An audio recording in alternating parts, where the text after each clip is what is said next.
Guys, first off, thank you for attending today's press conference. I know it was kind of short notice, and with the holidays, we definitely appreciate everyone coming out.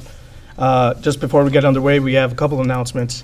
Head volleyball coach Tanya Allen signed a 2-year contract extension to remain the head coach at for the Javelinas. She has 65 career wins, and that's third most all time.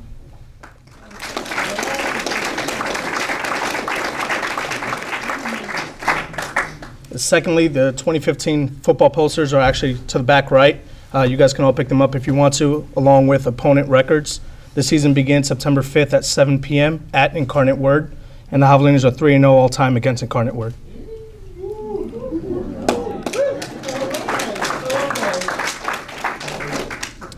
And finally, congratulations are in store for Coach Daren Wilkinson. He was the offensive coordinator for CSU Pueblo, and they actually finished the season 14-1, number 1 overall, and earned the first ever NCAA national championship for the school.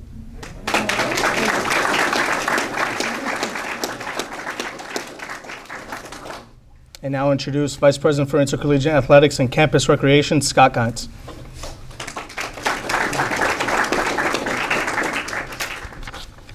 Thank you, Kelvin, and great job. Boy, it's wonderful to see everybody out here this afternoon, particularly so close to the holidays. And I promise that the next time we convene, 48 hours after the Division II Football National Championship, it'll be to celebrate the success of that year's current Javelinas and coaching staff, and that's partially why we're here today.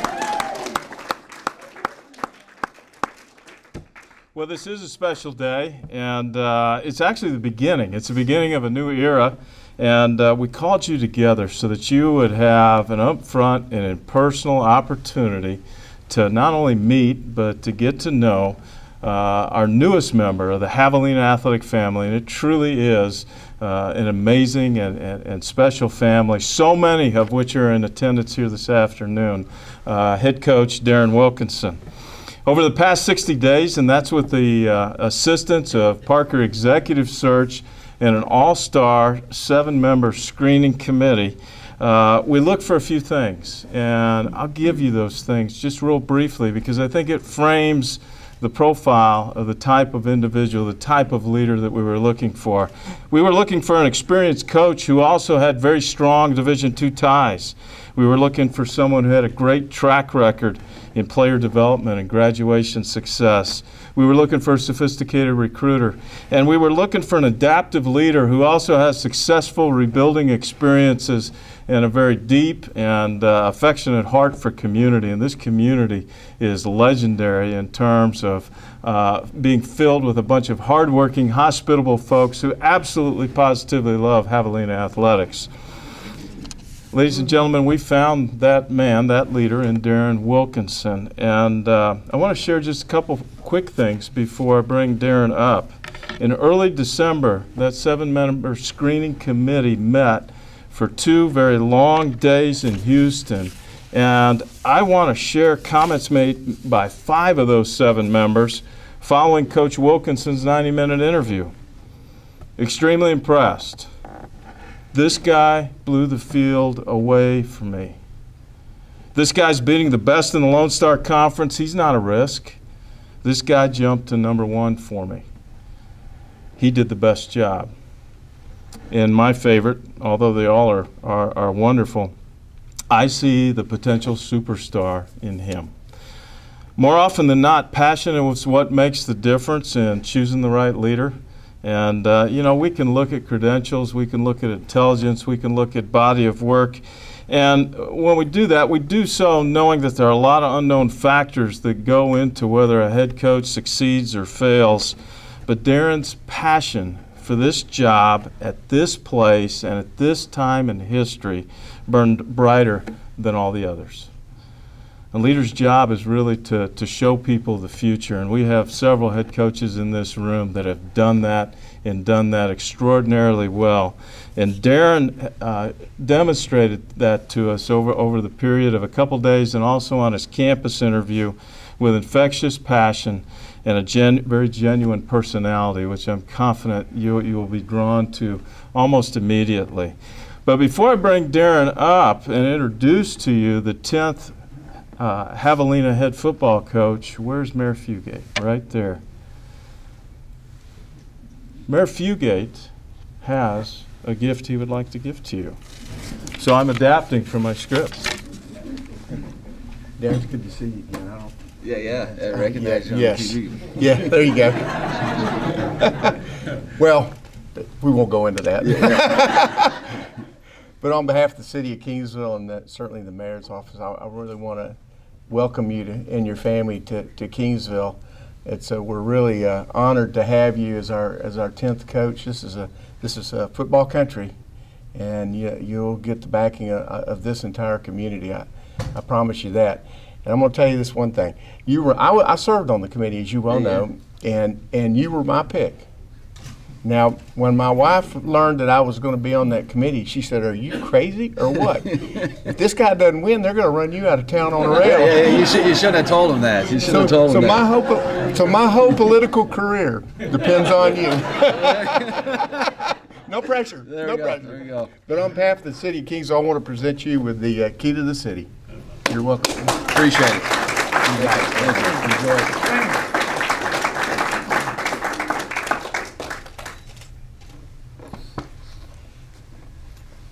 Well, ladies and gentlemen, it's my pleasure to introduce Daren Wilkinson, as I previously shared, 10th head football coach in Javelina football history, and those are yours to wear. All right.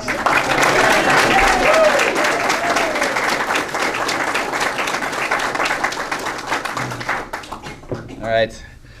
Hey, thank you. And before I get started, I really want to thank Scott and Dr. Talent for the unbelievable patience that they gave this process. As you know, we just finished our last game on Saturday, and the process that they wanted to have to get the head coach in line probably didn't line up with what I had to do with my commitment. And I really appreciate the patience that you guys gave me on that to let me fulfill my duties to that ball club up there in Colorado. And like Scott said, I'll wear my feelings on my shoulder. You guys will get to know me, and I'm not going to sugarcoat my emotions, and I'll probably break down a little bit here because this is such a cool moment.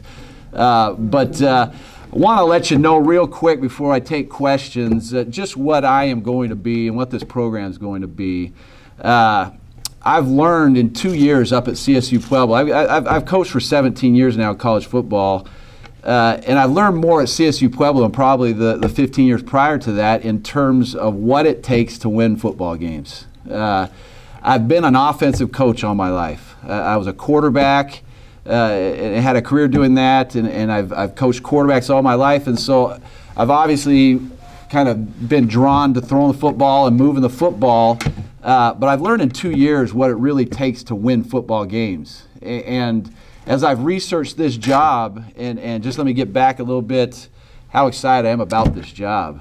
Wow, I mean, you think about Division II football, and when I took the job at CSU Pueblo 2 years ago, and I found out we were going to play a Lone Star Conference team, and I didn't know anything about Lone Star Conference at that point because I've been at Colorado State for 4 years, and when I found out we were playing a Lone Star Conference team, I just prayed it wasn't Texas A&M Kingsville, because I knew that's the only school I knew of the tradition of. And you think about tradition in Division II football, and that's immediately a name that comes to mind for anybody. And to be able to have the privilege to lead this program and to be the face of this program, it's an unbelievable honor, and I really mean that. And I'm excited for that challenge. But getting back to my learning how to win football games and what I'm going to bring to this place is it takes a commitment from everybody in terms of work ethic, in terms of belief, and in terms of trust with each other. For example, last year we averaged over 500 yards a game in offense, and we averaged 42 points a game. And this year was not quite as stellar that way. We were 35 and a little over 400, but we won a national championship. And the difference between the two was really we learned as a team to play for each other, to trust in each other. The defense played for the offense and trusted the offense. The offense played for the defense and trusted the defense. Special teams had a huge part of it. And so I know you guys know me as the offensive coordinator and now the head coach, but I promise you, we're going to play team football. We're going to play football the way it's meant to be played. We're going to be the hardest working crew on that schedule. We're going to be tough, and we're going to hit, we're going to block, we're going to tackle. That's what football is.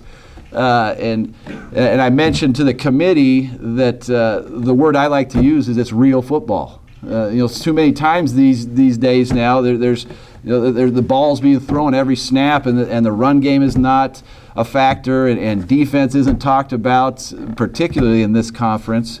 And I know that because we've beat 3 teams in this conference the last 2 years, and I know what it takes to win in this conference. And I'm extremely excited for that opportunity.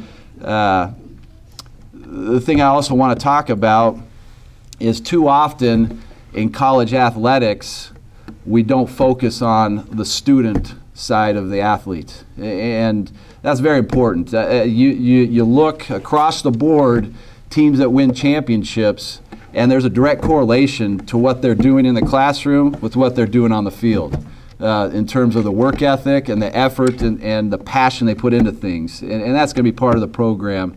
That's always been something I've been very excited about doing, and I'm excited to bring a staff in here that will have that same type of vision, where we're going to have young men that 5 years from when they step foot on this campus are going out and being productive members of society, and will have done a legacy here and started a legacy and added on to that legacy that already is Texas A&M Kingsville football. And I'm excited to be part of that. With that, I guess I'll put it out to any questions that anybody might have in regards to myself or this opportunity. Coach, did you or Bonner call that touchdown pass? In the semifinal game or the semifinal? I did. That was actually the trick play. We've been practicing that since the first week of fall camp, and just been holding it off to a perfect moment. That ended up being a perfect moment for that. So that was a good touchdown. When are you bringing the defensive coordinator down? I noticed other team didn't score. Yeah, no, that's pretty funny. We scored 23 points in the last 2 games of the playoffs and are national champions. That's unheard of. And that's what I was talking about. Against West Georgia in the semifinal game, we were battling for every yard. I mean, that was an old. I was talking with Scott. It was Woody Hayes versus Bo Schemblacher type of football, where it's just knock 'em, sock 'em type of deal. But against Minnesota, we kind of had a feel for them. But when your defense is playing as well as they are, and you're sitting up in the box and knowing, dang, all we got to do to win this football game is not give them the football. It was kind of that was the flow of it. I think we probably could have scored more points that game, but we didn't need to. And that's what I was talking about, team football and our guys understanding what it takes to trust one another and play for each other. And that's exactly what happened in that championship game. Well, he is coming on down, isn't he? We'll work on that. Coach, Javelinas of the South Texan, welcome aboard. Appreciate it. Congratulations on this past weekend. Coming off the past 2 seasons that this program's had, hasn't been the best of times here at Holiday Nation. Just can you elaborate a little bit more on what kind of attitude you want to install in this team right here in the offseason and going forward with your career here at A&M Kingsville? Yeah, that's an easy question, because championships are not built in August and September. They're built in January. That's where the foundation is laid. Very important to have a great strength coach here, and I've talked with Scott about that, because there's a spot for that right now. But the staff, our coaching staff, and along with the strength coach, getting the team gelled as a unit starting in January is very important in terms of winning football games in December when you make a run in the playoffs. And so, just laying the foundation of hard work, of being on time to everything you do, being in the first 3 rows of your classroom when we do class checks, being accountable. That's going to be a huge word that our players are going to learn to understand, is what it means to be accountable and to hold themselves and their teammates accountable. Coach, Coach, you talked about you're an emotional guy. You wear him right on your shoulders. Talk about this past week, going from being named head coach, national championship. Now you're actually here to start the job. Just talk about this past week. Yeah, you know what? It was really difficult. You know, like I said, Dr. Talent, Scott were kind enough to let me come down at my convenience right after our semifinal game, and I still, you know, it was a grind to get a game plan together. I felt very strongly about my commitment to CSU Pueblo, and they understood that, and that was a beautiful work in progress. But, you know, man, I tell you, I probably got 10 hours sleep this last week, and so my emotions will show really well now. I'm tired, but, you know, just the whole flow, and I really didn't think much about this job during the week after I came back, after I had accepted it, because I owed it to those guys to work my hardest to get that championship up there. Kind of unbelievable. This tells you about this business, this coaching business. The job was announced down here. My being appointed to the job was announced down here about 3 o'clock on Tuesday, right? And that was our first practice, and we were going out to the practice field at that very moment. And I was not thinking about what was going on down here in Kingsville. And I get off the practice field an hour and a half later, and I seriously, I had 100 emails, 42 text messages, and how many phone calls? There were probably 28 phone calls on my phone, just people that wanted jobs here. And you'd be amazed at the people, the qualified people. And so it tells me a lot about what this job is and what people believe this job can be. Because there really are some qualified, unbelievable candidates that I'm going to have to piece together and build a staff from. And so I'm excited about that. Coach, how about recruiting? How fast do you think you can get up to par on recruiting in this area? Yeah, that's really the lifeblood of your program. And you know, I realize if there's one thing that probably from an outsider's perspective I don't have for this job, it's a mastery of the recruiting in Texas. And here's what I have to say to that is hard work trumps that. And I believe that when our staff gets together and we get that vision and we go out and we beat the path and turn stones and find people, we'll get to know Texas will get to know us. I promise you that. Particularly South Texas, the Houston area, San Antonio, they'll get to know the Javelina coaching staff. But in terms of how quickly we're going to do it, New Year rolls around, we're going to be hitting it running because that's what needs to be done. And like I said, and it's a no-duh statement, but you're only as good a coach as what you have on the field. You know, you could be Bill Parcells and have a bunch of guys that can't play a lick, and you're not going to win football games. And so you got to go out and recruit.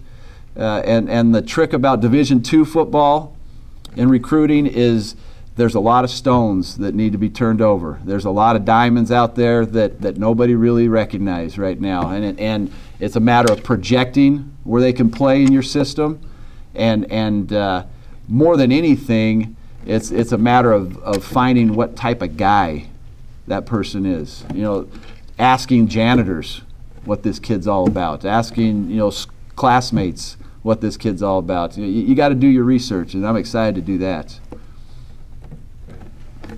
Tell us about your family.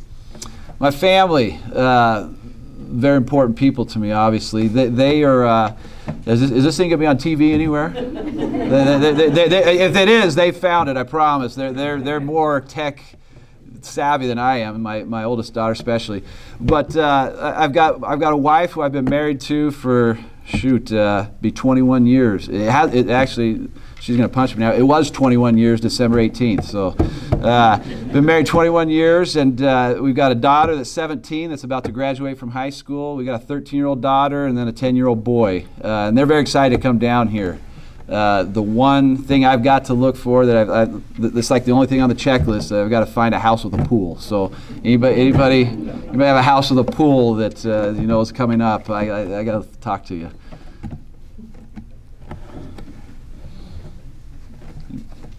Anybody else? Yes. Are you a fan of Class 1 tailgates? I've heard all about it, man. I am a fan because I'm a fan of food. In fact, I'm sure I'm going to be with Dr. Tal and Scott on the elliptical here. I get on the elliptical to eat at tailgate stuff. So yeah, I am, and I hear we are world class here. So that's exciting. That's exciting. Anybody else? Anybody else have a question? Yes. Coach, in terms of play calling, is it safe to say that you're the offensive coordinator and head coach? Well, Yeah, that's a good question, and regardless of how we attack that with the hiring of the staff, I'll have a heavy hand in it, whether I call the plays or not. I think that's something that I do very well, understanding how the quarterback's feeling and being able to call plays that adapt to what he's doing and what the offense is doing. Yeah, I'll have a heavy hand if I'm not the offensive coordinator, but a lot of time and a lot of people, a lot of resumes to go through before I make that call. Anybody else? Yes. Hey, Bob, I was just wondering, what are your feelings of taking over the program for the first time? You know, it's, and I told Dr. Talent this when I sat in his house. You know, when you become a head coach, and I think it's everybody's goal that ever coaches ball, whether it's football, baseball, basketball, whatever sport, you want to become a head coach and lead the program and see if your ideas and the way you see things works. And so when you go out and you look for head coaching jobs and you look at opportunities out there, you want to find something where there's an opportunity to win. And number one, in my mind, in football, and you can look at Division I, Division II, the FCS level, the teams that win on a consistent basis are the ones that have established traditions. It's just how it is. And it's because of the fan base, and it's because of the support that's put into those programs, and the expectations which lead to the hard work that the coaches and the players put into it.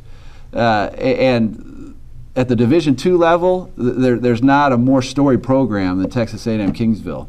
And so to have the opportunity to have this be my first head coaching job, and ideally my last head coaching job, I'll add, to have this be that opportunity was something I really couldn't pass up, because it has those pieces in place. The tradition, the support, obviously, from what's in this room, and I know what's out in the tailgate section and in the stadium on game day, and from the support that our president and our athletic director have given to myself, and the opportunity to hire the right staff and do recruiting the right way, and things that we're going to do. It's a great job and a great opportunity.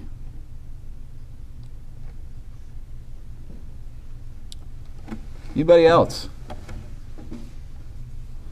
I appreciate it. I really am excited to be here. Thank